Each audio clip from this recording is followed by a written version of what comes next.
And I think many women have approached me to ask about the Netflix series. And what the Netflix series did is it really highlighted a world of matchmaking that many people outside of the religious communities have no idea about. They don't really have a concept, or maybe if they do, perhaps it's a little bit misrepresented. And maybe even the Netflix series a little misrepresented, even though Eliza Ben Shalom's so lovely. But really, it was coming from people that I know who was saying it would be really nice to speak to like a real Shadchen. A real life Shadchen, right? A real life Shadchen from Brooklyn, New York, like who Yeah. does this. And so I want you to know, Miriam, that this community, this grouping of women has never actually happened before. That's the truth. There are women who live in Rhode Island and in Boston and in Maryland and in South Carolina, and in Toronto. Wow, okay. Right. And so it is a little bit more of a reach, but it's people who are interested. So it's a willing and open and a non-judgmental audience that's really wants to understand a little bit more. And so here you are. Okay. Here to and it's a friendly crowd, and hopefully an interactive crowd. That's what we're hoping. A little bit at all. Well, it's nice to meet all of you. I'm just looking around the room, quote unquote, and you all look lovely. So what I'd let like me to introduce do, you before you start. I need to introduce you. Go introduce me. I'm Sorry, talking. sorry. I think it's important that everybody knows who you are. Yeah. So just a little bit. Miriam was born and bred in Brooklyn, New York. She spent her high school years in the Midwest, which introduced her to a range of people with unique perspectives and backgrounds. With an open-minded and highly intuitive personality, she found herself involved in many aspects of the community, including becoming a matchmaker. However, at that time, with 4 young children at home, she wasn't able to balance all the demands of matchmaking with her family, and so she took a break until her children were a little older. When her oldest son began dating, she quickly realized the overwhelming need for compassionate, dedicated, and empathetic Shadchanim. So Shadchanim is a matchmaker. So she decided to re-enter the world of matchmaking, this time as a certified dating and relationship coach. Her training, she believes, gives her a unique perspective on relationships and intimacy that she incorporates into her coaching practice. With over 25 years of marriage under her belt, she brings a wealth of personal life experience to her coaching practice and has developed a deep understanding of the shidduch process as both a parent and a coach. So that's the little introduction, and we'll get to talk to you if you have questions. I think you're open to questions along the way. And really, just to start, I would like to ask you, Miriam, if you would please just share a little bit about your, I gave it, but maybe a little bit more of the story and the work you do. Absolutely. So thank you for that introduction.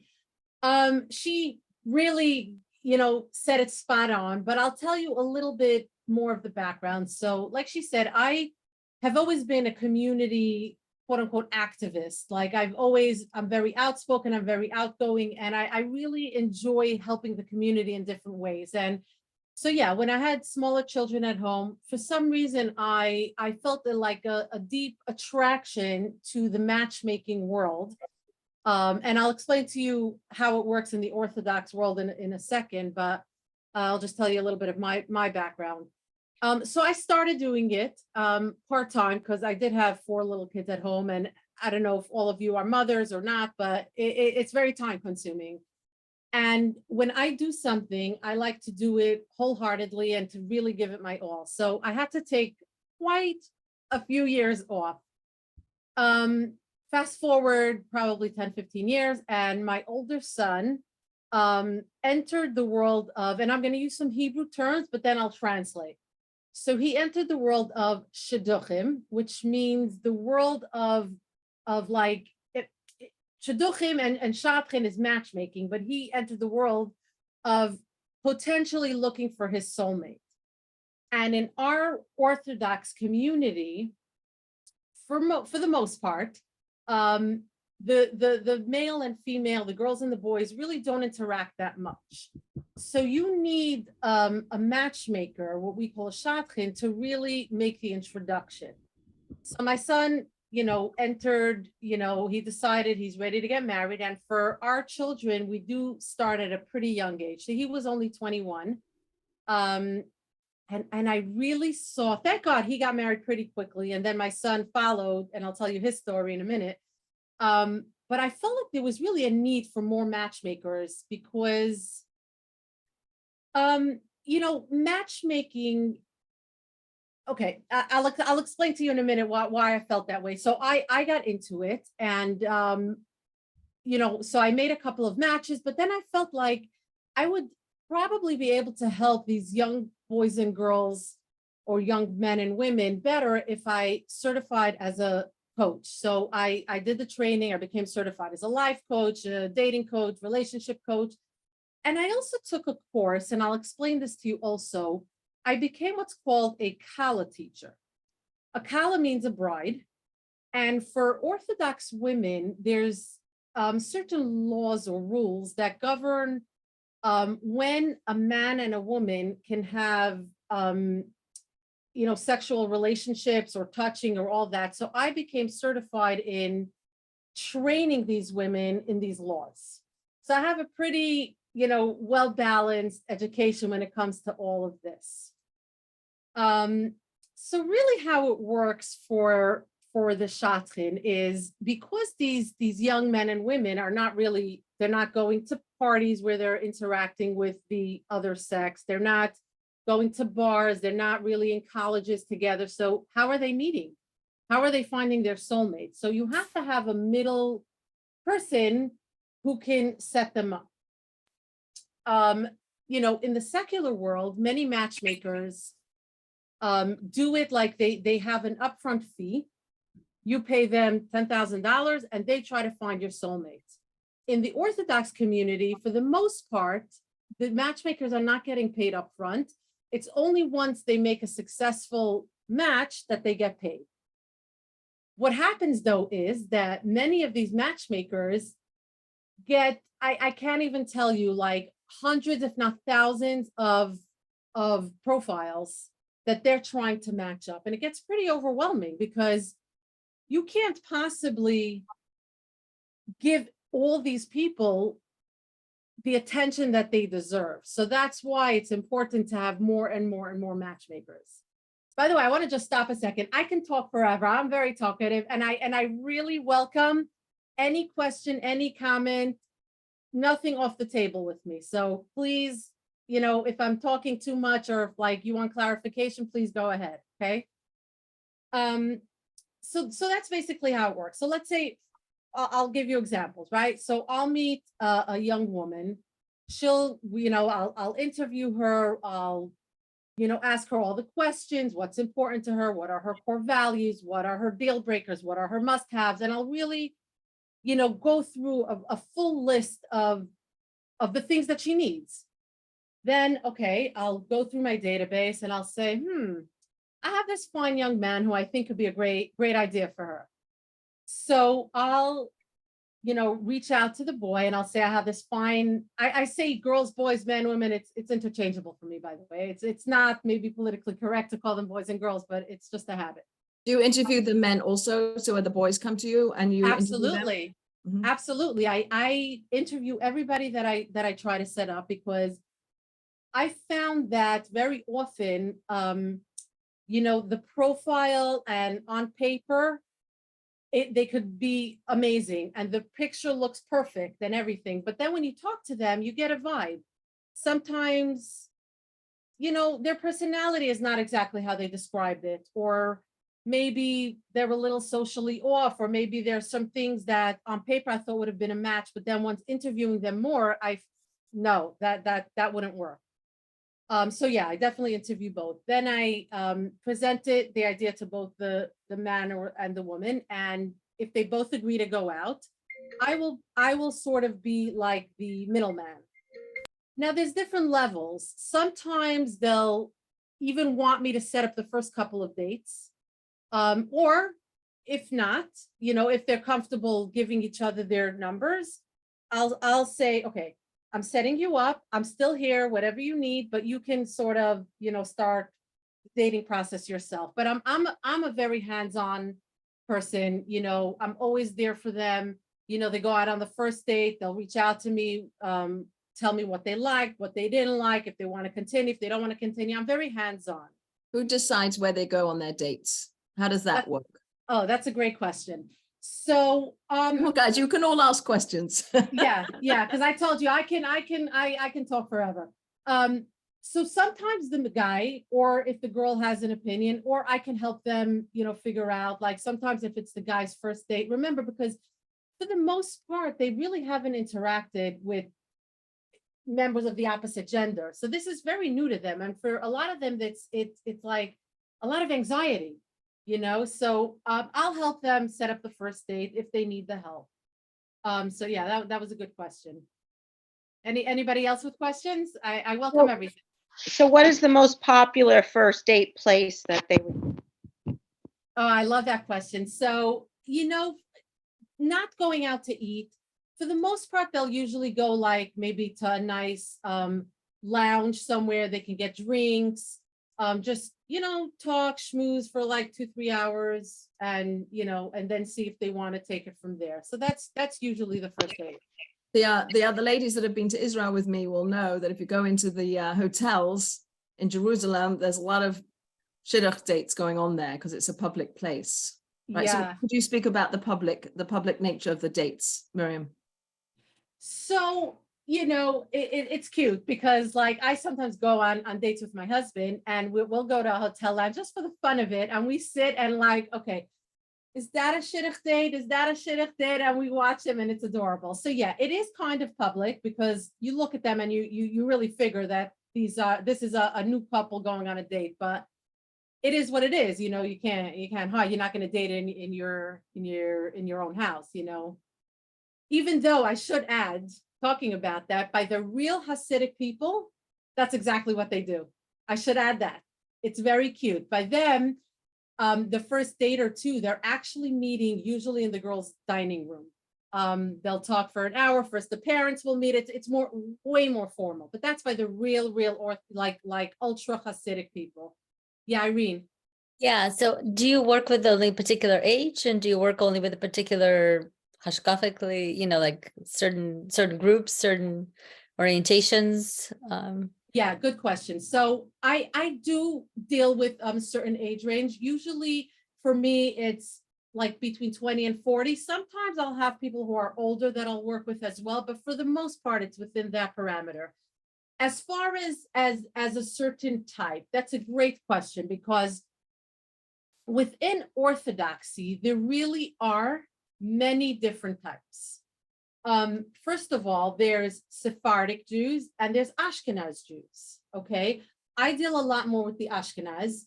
I do deal some with Sfarad, but you have to remember, in order for a match to work, very often the backgrounds have to be similar, and they have to have similar core values and similar goals and aspirations in life. So it has to make sense.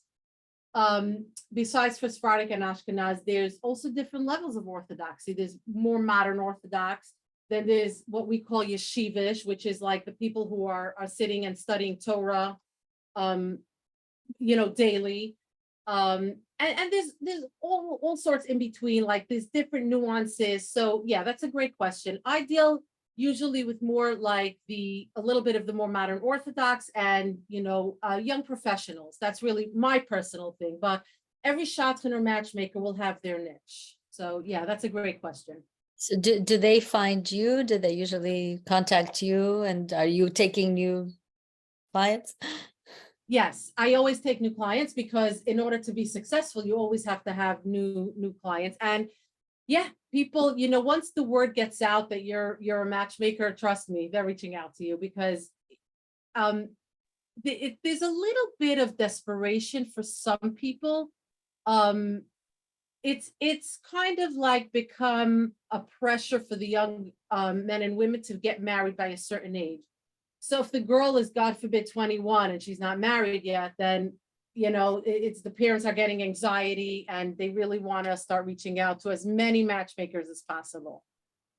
Deborah. Do you only work have clients in New York, or is it all over the country? That's also a good question. So primarily I deal with like New York, New Jersey, the tri-state area, but I definitely have clients I have in Chicago. I have actually in Canada as well. I have in LA. Wherever there's large Orthodox community, that's where I will that's where I have clients. And a lot of my clients, like I've had recently a date. She was from LA, he was from Baltimore, and they ended up meeting in New Jersey because it just worked out for them. So definitely have from all over. Thank you. Hillary's next in line. Hillary, yeah, I was, you know, the photos keep jumping around, so Yeah. it gets confusing. So Hillary, So on the show Jewish Matchmaker, yeah, what struck me was the range of observance of the people that she was dealing with. And I don't Yeah. see that in real life. Like, I don't see that. Is that happen? And how do you, you know, I guess how it seems like it's easy when you're in one category of Orthodox, but if you're not, or if you're in between, or if you're searching where you fit, there's not really, it's more difficult. right. So, okay, so you're asking really two questions here. So to answer your first question, it is absolutely a thing that there's such a broad range, and that's what I'm trying to touch on before. There really, really is a very broad range of orthodoxy. Yeah, there really is. And in answer to your question, the second part is that there's matchmakers that fit all these different types. There's ones that deal with ultra orthodox, then there's ones that deal with somewhere in between. Then there's matchmakers that deal with more modern Orthodox, or even, you know, like less observant. There's all types. And I have to tell you for myself, like, because I'm very active on social media, I have people reaching out to me who are not very observant, and I will tell them, you know, all types of people reach out to me. So once in a while, I may have an idea for them, but for the most part, I don't. But I will try to find a matchmaker that could help them. So that's something that I do. But yes, they're really, really, that part that was portrayed on the show was accurate, that there's such a broad range of, you know, observance. Yeah, so that was a great question. Yeah. Dana and then Jill. Dana, yeah. Then Jill. Hi, Miriam. Hi. Quick question. I guess it's a big one, but can you characterize the motivation of most of the people you work with? Is it to find romantic love, or is it a more sort of practical arrangement where everything else aligns? That's one quick question. And the second is, are there men who do similar work? Are there men who work as matchmakers in the Orthodox community? Okay, so I love both of those questions. I'll answer the second one first because that's an easier one. So yes, there are male matchmakers. I have to say that really female matchmakers, the screen keeps jumping around. I lost you a minute. Where are you? I don't even know where she went. People there are she putting up hands, so it kind of moves. Yeah. So for the most part, there are more female matchmakers, but there are absolutely a lot of very successful male matchmakers. Okay, that's the second part. The first part of your question is such a great question. So people are absolutely looking for romantic love, because that's a human, like that every human being, that's what they desire the most. We come about it from a very, very different like system, let me say. So I'll tell you how I coach my clients, and I'll tell you, like, it'll maybe explain it to you. And in the secular world, it might work a little bit differently. So for us, we first work with our heads. Like, does it make sense? Do we have the same goals? Do we have the same core values? Are we looking for the same things in life? Does it make sense on paper? So that's the head part. Then we have to go to the emotional part, like through the dating. And the head part goes like, even before we agree to date them, we want to make sure that it's actually going to work. Then through the dating, you build an emotional connection. you get, you know, close, you get, you have a deep bond with each other. But, you know, for many Orthodox people, we don't introduce any physical touch until after marriage. But of course, we still desire that romantic love. It's just comes after the marriage, after, you know, he puts the ring on her and he breaks the glass, they're married. That's when we can introduce the physical touch. And we sort of find that this is really a great way to build a relationship, because you're first, because if you do it the opposite way, if you're first introducing physical touch, it really, like, you can get blinded to what's real, what's not real. The hormones are all playing. I hope it's okay that I'm talking about this. You're all adults, right? So if you first think about it, you know, mentally, and then you build an emotional connection, and once you make that commitment to each other, you introduce physical touch, it's a beautiful way of building a relationship. And usually those marriages really are stronger for it. So And yeah, I- great question, Dana. I would add, Dana, that it's both, you know, looking for romantic love and for real heart-to-heart relationship, soul-to-soul relationship. And, you know, they have same goal of raising a family and raising them within the Orthodox way of life. And so they have values that line up also. And perhaps that's some of the work that's done ahead of time to know that they match up on those things before they even meet each other. Exactly. Right. Yeah, and I might add to that as well, that I forgot to add this point, that while everybody's looking for that deep connection and the romantic love, the Orthodox couples that are dating are really with the mind of marriage. They're marriage minded. And for the most part, this may shock some of you, but the dating process is pretty quick. For some, it's 2-3 months, maybe even less for some. And then the engagement period is also 3-4 months. So they could be married within 6 months or even less of meeting each other, because that really is the goal. So yeah, good Okay, question. so Jill and then Jill and then Joni. Okay, hi, Jill. Hi. So you very generously invited us to ask you, you said, ask me anything. I'm an open book, yes. So I hope this isn't an incendiary question. I don't mean it to be. I'm just really curious. I'm listening. What happens to people who identify very strongly, feel that they are homosexual, whether male or female, within the Orthodox community? What happens? Because So that, there must be people within the Orthodox community who are gay. right. So that's actually a really good question. I'm glad you brought it up, because why not? So there are actually, you know, large communities of homosexuals in the Orthodox community.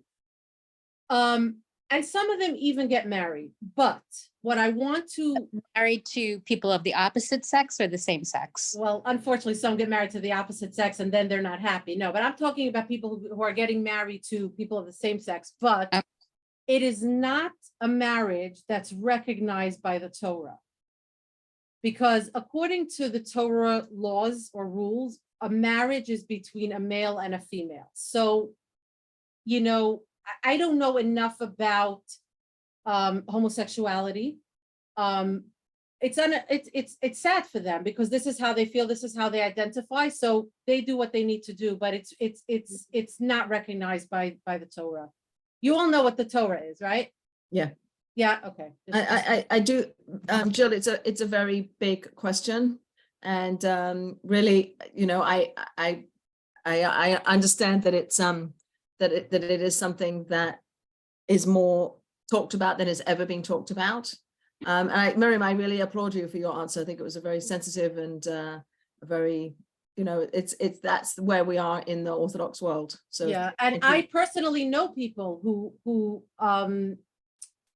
are, you know, gay or homosexual, and it's sad for them, because, you know, and the one part, this is who they are, this is how they identify, but they really never find their place, because, and it's not that we're not accepting of them as people, because we are. I know for myself, I'm very open and accepting of all types of people, but because the Torah doesn't recognize it as a real marriage, it's unfortunate. They really, it's hard. It's sad. So yeah, thank you for your question. So people, do they feel shunned? Or- But actually, I'd like to, Jill, I'm really happy to talk to you about this. But Okay. I'd like to Sure. I'd like to stay on the dating coaching and the marriage, Okay. Yeah, you know, if absolutely. you don't mind, but I really would love to talk to you about it some more. Sure. Yeah, So Joni. Joni, you're next, and then Hi. Thank you. there's a question in the chat. yeah. I'll answer Okay. that. Thank you, Miriam. And I love your enthusiasm. You know, Oh, it's I very live, clear like I you- told Elisa, I live, breathe, eat, sleep. I'm very, one track mind when it comes to like this stuff. So yeah, thank you. That's beautiful. Well, I'm wondering what advice you have for people like me who would like to get remarried. And, you know, is it, so what would your advice be to meet somebody? Yeah. First of all, congratulations. Why not? Everybody can marry at any age, and you look like you're for sure young enough to get married. So why not? In answer to your question, I'm not Sorry, sure that's if you my wanted to- wash. I'm That was my sorry? dryer. I'm so sorry. That was my dryer going off. I Oh, didn't I hear don't know if you anything. No. heard it. Oh, I oh, just, good. if you could just tell me a little bit more about you, like, how do you normally socialize? Where'd you go? You jumped around. There you are. I'm not sure what type of community you live in, so it's hard for me to answer. But in general, you can take classes with like-minded individuals. You can go, to the library or to shows. There's a lot of, you could go to different parties, different events. There's always places to meet people. But I'm a matchmaker, and I don't know that I'll have somebody for you, but there are for sure matchmakers that can that have the niche of your type or age range, there's matchmakers for all types. So that And is how something- would I find out? You Well, know, let's 'cause I've talk, done- Joni, we should talk some more. Okay, Come back to me. We'll talk. yeah, there's Thank yeah, and you. I could probably help you with that as well. I know different things. Somebody's writing this dating services, absolutely. Somebody asked over here, at what point would they meet each other's parents? So that's also a great question. So typically what happens is that the boy will come to, if the girl is still living at home, which for a lot of young girls, they do live at home till either till married or till their mid to upper 20s or whatever. But the guy will pick up the girl from her home and the parents will meet them. So the girl's parents often meet the boy earlier on in the dating. Once they get more serious, and this could mean different things to different people, because there's no, like, sometimes it could be after a 6th, 7th date or whatever, then the girl will meet the boy's parents. So, it really depends, but that's a good question. Yeah. Any other questions? So maybe you could keep going through Rashmi, go Rashmi, you have to unmute Yeah, yourself. no, I have a question. So, Yeah. my parents, I'm Indian and I converted, but my parents were an arranged marriage and they've been married, thank God, for 50 years. And, but it's interesting. I would probably never have put them together, but thank God they've had a successful and wonderful marriage. I think it's interesting in India with arranged marriages, there's been like a big change because I think the notion of divorce is very different than it used to be. So before, when you were to get married and you had an arranged marriage in India, nobody ever got divorced. And now, like in the 1980s and the 1990s, I think it was more commonplace that even arranged marriages, people were getting divorced. And I feel like even within the Orthodox community, before where you would probably hear very rarely of divorce, now you're sort of hearing more often about divorce. And I guess I was curious how that affects what you do and just sort of like how people feel about the length of the dating and all the other factors. Right. So that's a good question. I find that even in the non-Jewish world, 100 years ago, divorce was so uncommon. Now, divorce is just common all across the board. It's unfortunate, but that's just the way it is. And things sort of trickle into the Orthodox world. So yes, there definitely is, unfortunately, too many divorces. How does it affect what I do? Well, through my dating coaching, I have a lot of clients who do have anxiety over getting married because of this, because they see so much divorce. I actually had today a client who was divorced, and she came back to me because she'd like to start dating again. And she needed to, to build up to be open to it. So it definitely affects people, but hopefully not enough, because, there's definitely still people getting married. Yeah, so that was a good question. And I feel like you could have your own show. So thank you so much for speaking. Oh, thank you so much. That's so sweet. Dana. Yeah, one more. Why is there so much pressure for people to match up and get married at such a young age? When you mentioned earlier, 20, by the time a young woman is 21, she's really feeling the pressure, or her parents are feeling the pressure. For me, at 21, I was a baby, and there is no way in the world I was ready to find my match. In fact, it took until I was 36, and I think I was married at 38. And for me, that was the right path. But thinking about what my life experience, what experience I had at 21 and what I knew about the world and what I knew about myself, there was just no way in the world I would have been ready for that kind of commitment. So why the pressure? Why the expectation? It is so young. So I actually have a couple of thoughts on this. So first of all, I want to just reiterate that I am very, very outspoken against the pressure. I'm always putting out little videos, and this is actually a video I did just this week about don't pressure our daters. Don't pressure them if they don't feel ready. No pressure. So that's something that I believe in. But where did it actually come from? Is a concept, because going back to what I said earlier, in the secular world, most young men and women are sexually active at a young age, and we all know hormones play a big part in a person's maturity or whatever. So you want to marry them off as early as possible because they're not being physically intimate with somebody. So, and once you get married, obviously you could. So that's one answer. The truth is, though, it's in the olden days, they got married at even a much younger age.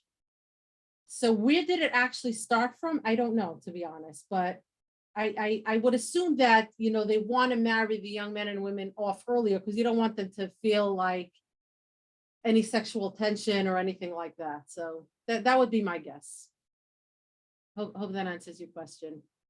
Anyway, if you have any more questions, feel free to raise your hand or anything, but I'll continue saying a little bit about, first of all, I'll tell you my story.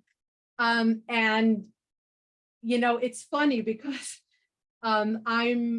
I'm a matchmaker, right? But I did not meet my husband through a Shadchen or a matchmaker. The way I met my husband was actually, we met at a comedy club, actually, believe it or not. Yeah, my brother had a bunch of friends. He was hanging out one Saturday night, and I called up my brother and I said, I have some friends in from out of town, and, it's Saturday night. What could we do? He says, why don't you come hang out with me and my friends? We're at this comedy club in, I don't know if any of you are familiar with New York City, with the Village. Anybody ever been there? So, yeah, so we, she's laughing. Yeah, so that's actually how I met my husband. And I have to say, for us, this is something that, don't tell any of my coaching clients I said this, but it really was kind of love at first sight. Like, I looked at him and I just thought he was so cute, and I couldn't keep my eyes off him the whole night. And sort of we exchanged numbers, and we were pretty much inseparable since then. But even for us who, we met the untraditional way, we still our whole dating situation was under 3 months, and our engagement was only 3 months. So I got married within 6 months of meeting my husband. So as much as it was a little bit untraditional, some of it was traditional. So yeah. Did you raise your hand? I did. I want to raise my hand too. I'm in the audience. So Okay. so I'd like to ask a little bit about the because I think there are a couple of people who might be also interested in the involvement of parents. So the ultra Hasidic dating happens in the homes, and there's much more parental involvement. Yeah. So in general, in your dating, coaching, shidduch, making work, are you interacting? Could you explain what you're interacting with the person who the children, the daters. guy and the girl who are dating? Are you interacting with their parents? How much involvement do you have with the parents? So, you know, it really depends on the situation, but a lot. For many of the young daters, the younger daters, the parents are very much involved. You know, you have to realize something that I didn't explain before, maybe, is that we have a system called, you know, you can call it a profile, or we call it the Shidduch resume. And basically what it is, like sort of like a work resume, but it's a personal resume. And it has like your very, very basic facts about yourself, your name, your age, your height, you know, your education, a little bit about yourself. So, and it also has references. So very often the parents do research into who this person is, because they're not just going to let their child date anybody. So they call up the references. It's very much like a job interview. So the parents are very much involved. As the daters get a little bit older, usually they'll take over. I personally like to deal directly with the singles or the daters themselves. Because I find that often I'll speak to a mother or a father and they'll describe their child in a certain way. Yeah, my son is very outgoing and he's so charismatic and he has this going for him and that going for him. And I'm like, wow, that sounds wonderful. Can I speak to your son? Can I meet with him? And then I'll meet with the son. And yeah, some of the stuff is true, but parents can sometimes view their children in a different way. So I always have to like meet the singles themselves, but the parents are for sure very involved. If you see a match that you think is a good match and they don't want to meet each other, can you exert a little pressure the other way, like to get them to date or to encourage them beyond whatever it is that's holding them back? Absolutely. Some of my yes, but I do it very gently, because at the end of the day, you know, you don't want to come across as too pushy. It's almost like a used car salesman. I hope none of you are car salesmen, right? You know, if they're too pushy, it feels gross. So I'll tell you some of my successful matchmaking stories. I had one recently where I thought, like, you know, I saw the two profiles. I met the young man and the young woman, and I was like, you know what? There's something about their personality. I think it really could be such a great idea. So I presented it to them, and the guy right away, he was into it. He said, yes, I'd love to go out with her. I suggested it to the girl, and she says, you know, it really sounds great, but he has a beard. And I never pictured myself marrying somebody with a beard. I'm like, do me a favor. He's such a great guy. He has such a great personality. Go on one date, go have coffee for 1 hour and see what you think. Sure enough, she went out. She really liked him, but she called me after the date. She said, you know, he has a great personality, but I don't know. I can't seem to get past the beard. I said, give it one more date. And then each time it was one more date. Thank God they got married recently. They're happily married. So yeah, that's one thing. Did he shave his beard after?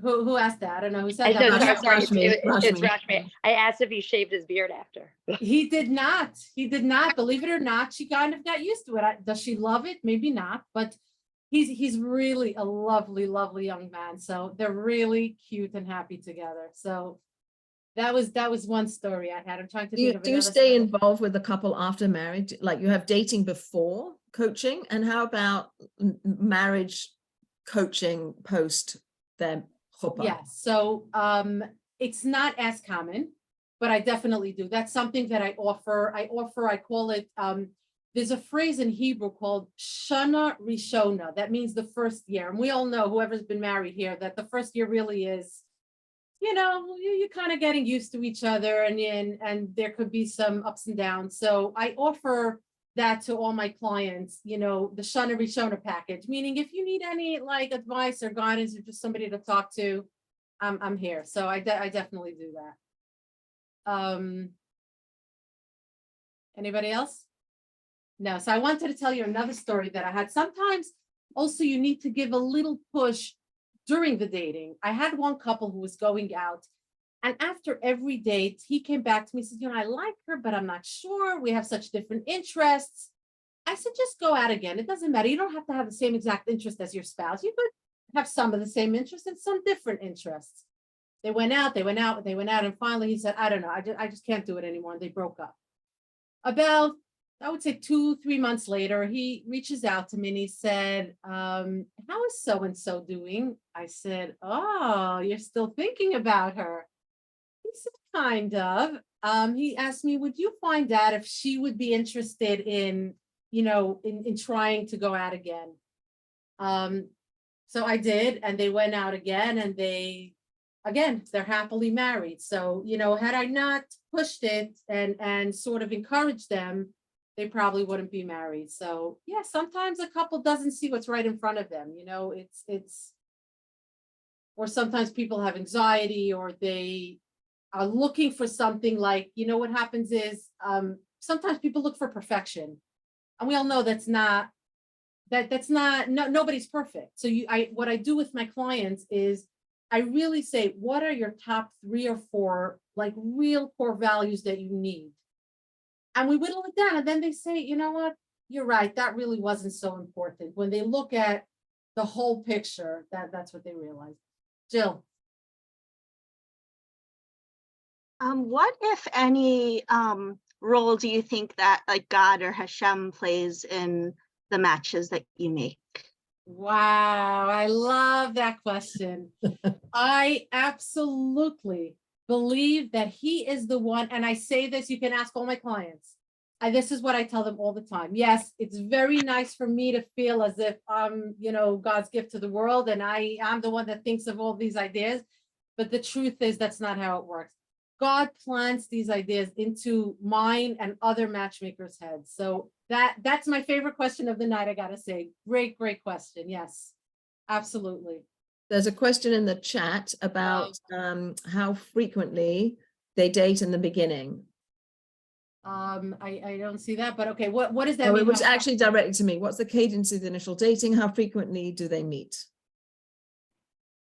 So yeah, so each couple works it out between them. For some it's 2-3 times a week. You have to understand that also for many of the ultra orthodox, they're not communicating directly in the beginning. They're using the matchmaker as sort of the go-between in the beginning. Once they're more comfortable with each other, then they exchange phone numbers. So it could be anywhere from 2-3 times a week. And then, as they're getting comfortable, maybe they'll start texting, they'll start talking, and eventually they'll what we call drop the Shadchen. That's a phrase that means like the matchmaker is sort of taking a step back, and the couple is really connecting on their own without the matchmaker's involvement so heavily. I feel like very often God orchestrates things to happen in certain ways, or he'll make certain people meet, why are certain people where they are at certain times? Like God orchestrates these things so matches can happen. So yeah. And I want to go ahead. No, I'm curious what you said. I was gonna say the story of my second son, but oh no, I'm curious.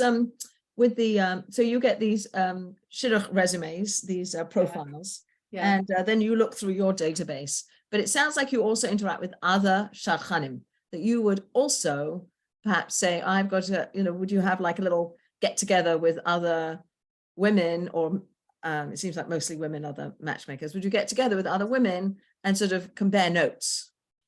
Yes, so both. So a lot of women have like what they call shidduch meetings in their house, like monthly or bi-monthly, where women get together and they present, some boys or girls, and they try to make matches. But I'm also very involved. Like I'm on a lot of WhatsApp chats with hundreds of matchmakers, and people are presenting boys, presenting girls, and many matches are done that way because, like, let's say I'll see a profile of somebody, and I'm like, that could be perfect for a girl I met last week. And I'll make the suggestion, and it'll either work or not work. Very often, by the way, I know as for myself as a matchmaker, for all matchmakers, I can make hundreds of suggestions. They don't all come to fruition. They don't even all get to dates because people can decide I'm not interested. It might not be their look, it might not be their educational background that they're looking for. It could be a lot of reasons that they'll say no. So we celebrate, even if the couple just goes on a date, we're happy. And, you know, it doesn't, you know, I've made thousands of suggestions over the years, and it doesn't all happen, but you just keep trying. Just keep trying. So yeah, definitely. That's You know, I there's would get it- actually a Facebook group called Yeah. From Girls Talk or something like, or from Girls Problems, and people post shidduch resumes there, and that's how my son met his wife. oh Off of wow. Yeah, there's lots of different, you know, people try there's databases. There's also, I don't know if any of you are familiar, like what's it called? Saw You at Sinai, or there's a lot of different database, like where they have matchmakers. It's not the singles. The singles enter their profile, they enter their information, but it's only designated matchmakers that are setting them up. It's not like other dating sites like JSwipe or whatever, where you get to actually see. It's here, it's only matchmakers. And I happen to be a matchmaker on one of these databases, and I've made successful matches through there. So the works. Netflix series Yeah. actually resonates with a few things that you said. Yeah. One is like you get your bullet points, like what's the top, what's the most important attribute that you're looking for. You And have to then, know, otherwise it's like throwing arrows in the dark. You have to know. right, so you help them figure that Yeah. out. Yeah, yeah. And then there's this phrase that I've heard over and over again from people saying, date them till you hate them. What do you think about that? You know, I love Aliza. I actually took one of my many courses that I took for dating coaching was with her. That was a phrase she uses all the time. You know, if it works for her, it works for her. I personally believe that, you know, there comes a point where you kind of know that this is not your person. So just to keep dating and dating and dating till you really start resenting them, and till you really just like can't stand them anymore. I don't know. But on the other hand, a person has to know that you really do have to give it time, because it takes time to build an emotional connection. So my personal opinion is that it should be somewhere in between.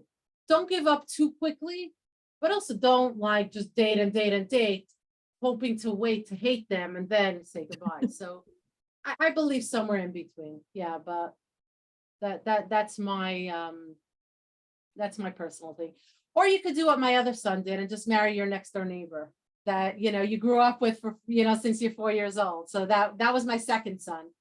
That's what he did. So but yeah, it doesn't work like that for most Orthodox people. They really rely on the help of the matchmakers.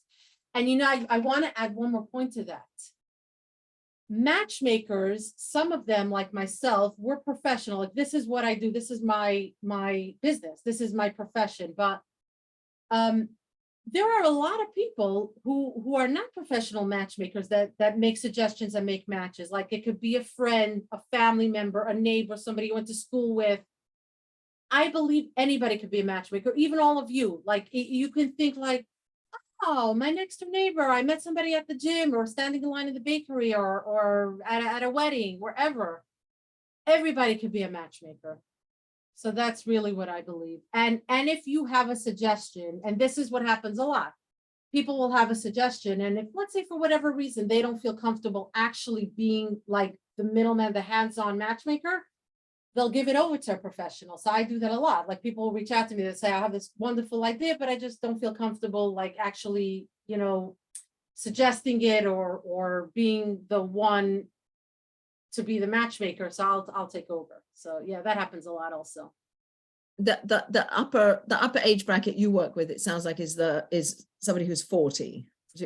Yeah, listen, I have some that are older, but like I said, in order for me to be successful, or for any matchmaker, you have to have a limit. You can't just, you know, it has to make sense. So like, I work within, usually it's between 20 and 40. I definitely have some older, but that's my niche. But there are matchmakers that their thing is older, single, you know, over 40. There are some that specialize in second time around, you know, in divorces. There's some from Hasidic, some Sephardic, Ashkenaz, quote unquote, the learning boys that we call, or the more professional, this, all different types. Everybody has to have an itch. Otherwise it would just be like so random. Yeah. Yeah. Any more questions, ladies? Anything else you'd like to know or ask while we have the I opportunity? have another Please go. question. Sorry. What about like medical conditions? Like, does that have to be listed? Like if someone has a medical issue, and does that, obviously that could be, I'm sure, really hard to negotiate. That's a great question. And there are actually different answers. There are some rabbis that believe that, you know, really depending on what the medical issue is, and it's not just medical, it could be mental health issues as well. It could be other, you know, issues. Some believe that you should disclose some of these issues before the dating, and some believe that you don't have to disclose it until you're getting, you know, maybe after a third, fourth, or fifth date. So there's really conflicting answers on that one. But yeah, that's actually a good question. Yeah. Any other questions, comments, you know, just observations from the show that resonated with you? I think in the show, I also happen to know Eliza. I think a lot of people know Eliza. She's done a lot of, She's around. amazing, actually. Yeah. I think that the most frequently asked question that I've gotten is this real? Is somebody like Eliza setting up people who are not observant? Because most of the people in the show who are her clients are not observant. So I think that might be a little bit, that was confusing for me, because I don't know actually if she sets people up who are not of the same kind of Right. observant level as her, like in the religious world. You know, I'm going to answer something, and I hope it's not going to get me into trouble, but you have to remember, at the end of the day, it's still a reality show. It's still a lot staged. Like, for the Orthodox couple that was, you know, on the show, I actually know both of them, and I can tell you that they in real life would never have considered each other. It would not even have been a thought. But maybe because they both were agreeing to be on the show, they put them together on the show. So you have to remember, it's still a reality show. A lot of it is, I don't know if it's scripted, but it's you have to find people who would agree to be on the show. Once you have that, you have to whittle it down and see which one even slightly makes sense to put together. So yeah, in real life, does she actually? I don't know the answer to that. It could be she does. I don't know. I know that a large part of her practice is really coaching and not so much matchmaking, but maybe now she pivoted because of the show. What's the majority of your practice? Is the majority of your practice also coaching? For me, it's really 50-50. It's kind of different, because coaching is sort of my business now. But I do, because going back to what I said earlier, that matchmakers in the Orthodox community, we don't get paid until we make a successful match. So thank God I do make successful matches, but I can't rely on it because I don't know. So I you know, earn a living through the coaching, but I really give, I would say 50% of my time trying to match people. I'm working on the singles that come to me for help. So it's 50-50, but I would say the business aspect of it is more the coaching. But I for sure devote my time to both equally. Yeah, that's just my personal thing. But so most of your clients that come to you for coaching, would they be also guys as well as girls, both? Yes, I coach both guys and girls. Yeah. Yeah, and they come to me for many different reasons. There's all sorts of reasons people come for coaching. So it actually makes it more interesting, because I'm not just, you know, doing one type of thing. So yeah. That's, do you like the show? the Jewish Netflix show? matchmaking? Do you like the TV show? So I have to be honest, I only watched part of it. The part that I watched, I found very entertaining. I didn't end up finishing it because honestly, I'm very busy, and not that I had anything bad to say about it. I really found it entertaining, but I didn't have the time to finish it. So yeah, I don't have anything bad to say about it. And people loved it. People really enjoyed it. We have time for one more question. I don't know if anybody has. Sorry, Jill, did you have one more question? Anybody who didn't ask a question yet have any reflections, thoughts? I hope it's been informative. Certainly been entertaining. Miriam, I it's hope it's really been informative, yeah. yeah, given that you are so busy, I just want to publicly thank you so much for taking the time to give us this hour and for you to really present the work you do in such a positive and good light, and you should be successful and make lots of matches and create lots of happy homes, and that you know, it's not easy, and like you said, you know, it does take a certain amount of letting God into the process. Absolutely. And How do we contact you?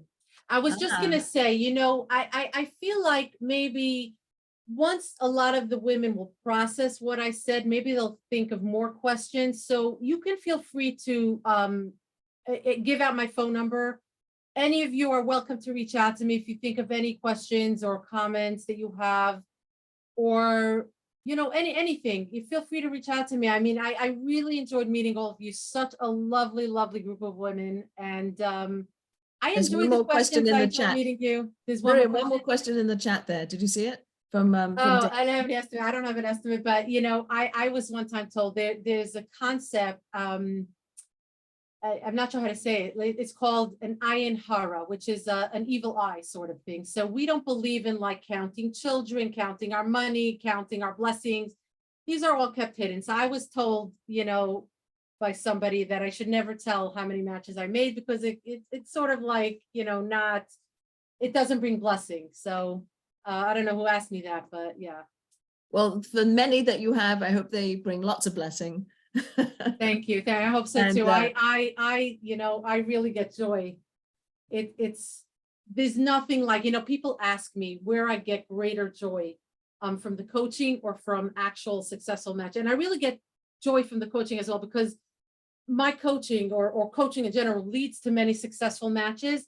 But I really get the greatest joy when I'm hands-on and involved with actually like setting them up, not just the coaching. So it's there's no Amazing. feeling like it. So well, you've given us a glimpse for those people who were curious and wanted to know more. You've given us a little bit of a glimpse into the world, and in a very positive way. And I thank you so very much. Thank you for. you're very welcome. Yes, Nice I'm meeting all of meeting you. And if any of you would like to reach out to me privately, I'd be happy and, you know, to speak to any of you. So